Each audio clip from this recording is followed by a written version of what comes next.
Hey, it's James here from GoodGuitarist.com, and today I want to discuss finger exercises, especially if you're trying and they're not necessarily working for you. You know, I'm sure that you've checked it out. Like, I actually released a few myself, finger exercises. The whole point is that if you're having trouble switching chords, playing melodies, whatever, you know, your fingers are just too slow and they're not like listening to your brain, you do these exercises and it helps build up your coordination. It helps you press the strings quickly and accurately. And I'll be the first to say, they really do work, and you certainly should incorporate some finger exercises into your routine if you aren't already doing that.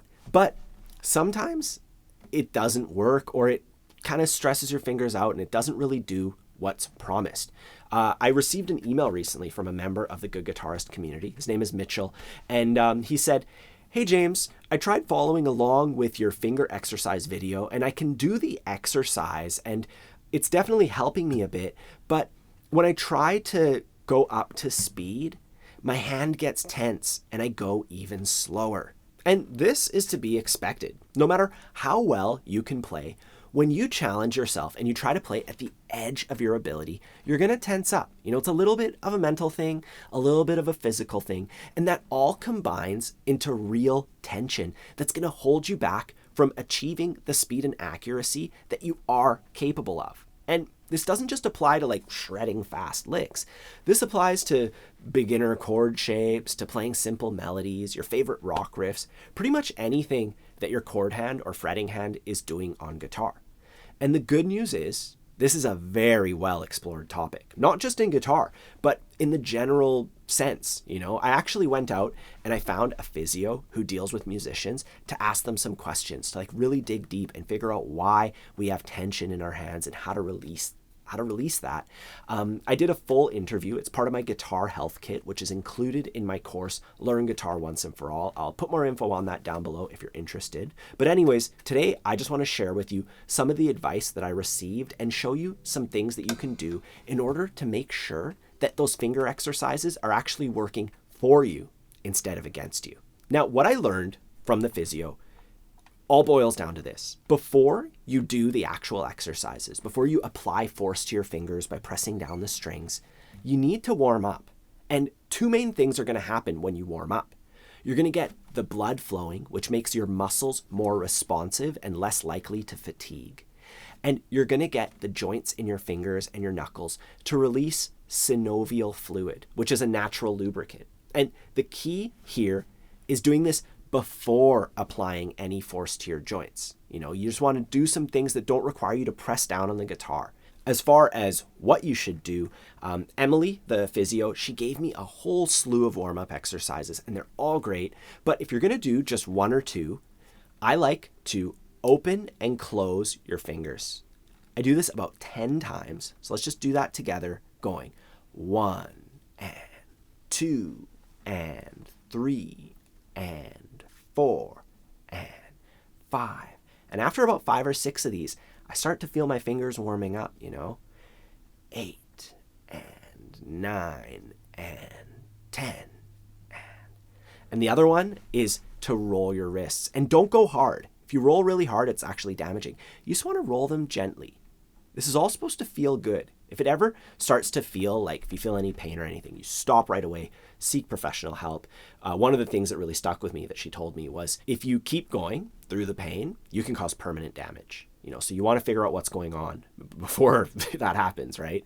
But, you know, we roll our wrists gently, and I'll just roll them 10 times. You know, just 1, 2, 3, 4, 5, 6, 7, 8, 9, 10. And then we go the other way. 1, 2, 3, 4, 5, 6. I want you to do this with me, you know, just to feel it loosen up. Feel your muscles and your joints all kind of warming up.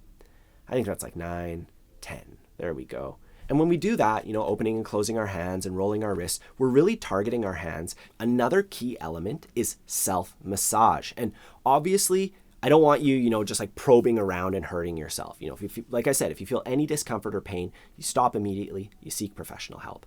But if you have no pre-existing conditions and you're generally pretty healthy, but your muscles just feel a little bit tight, there are some areas that guitarists tend to overuse that we can do a little bit of manual loosening. This area right here, it's like the muscle group that connects your thumb to your fingers. It's called the thenar eminence. You can like look up a picture, type that in online, and you can like see exactly what we're talking about here.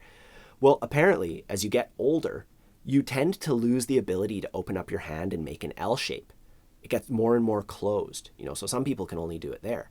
And as a guitarist, you want to maintain that space. You want to maintain that strength. It's really important when it comes to like holding chord shapes. So you can just give yourself a simple massage, just kind of pinching gently. The physio even said that you could like put your hand down and get an eraser and like really dig in if it feels good. That's all that really matters, that it feels good. You just massage that, and that helps a lot.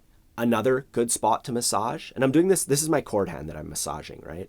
Another good spot is right up here where the tendons join, like right before my elbow. So here's like my elbow, and it's just below that.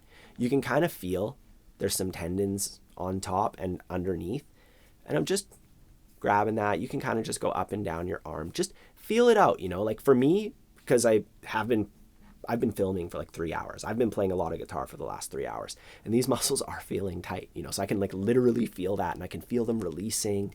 It feels really good when I do this, so just give a little bit of a massage and open and close your fingers, and that's pretty good. Either way, once you've done that and you're feeling warmed up, now is the time to practice those finger exercises. And I recommend simple, repetitive patterns, things that are just really logical. I'm just going 5, 6, 7, 8. I actually have a video where I put my favorites. I'll put a link to that in the corner. Either way, you do those finger exercises, and then afterwards, once you're done, you're warmed up. You're ready to practice whatever it is that you're going to be working on. Learning songs, practicing techniques like hammer-ons, all that sort of stuff.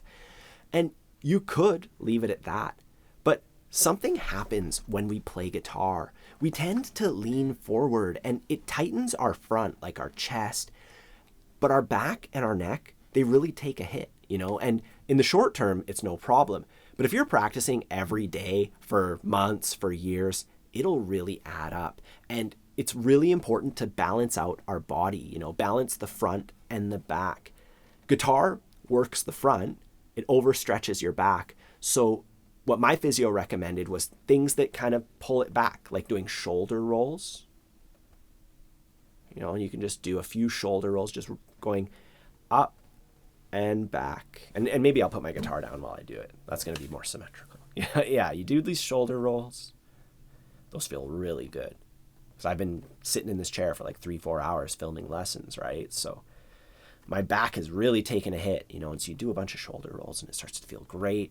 Another one that my physio recommends is just laying down on your back and just letting gravity kind of just, relax everything. I like bending over and touching my toes a few times just to kind of work my lower back. That's another really good one. The whole point is to just do stuff that kind of makes your back work a little bit and tighten up a little bit, because it gets kind of loose as we lean over our guitar and our neck is turned in one direction. All in all, like the whole point with this entire lesson is you want to warm up so that you don't go in cold. You don't want to apply force to your joints before they're ready. Then you have your practice session, and then you want to do something to keep your back and shoulders in good shape, since guitar, makes us lean forward and puts us in a bit of a unnatural position, right? It puts us out of balance. So we've got to balance it out manually after our session. And if you're looking for a full-on regime that you can follow along with, I have a guitar health kit. It's part of my course, Learn Guitar Once and For All. I'll put a link down below for that. And if you want some stuff to actually practice on guitar, please take a moment to like the video, subscribe to the channel, and be notified of my latest tutorials. If you have any questions, let me know in the comments down below. Otherwise, have a fun time practicing, and I'll see you soon.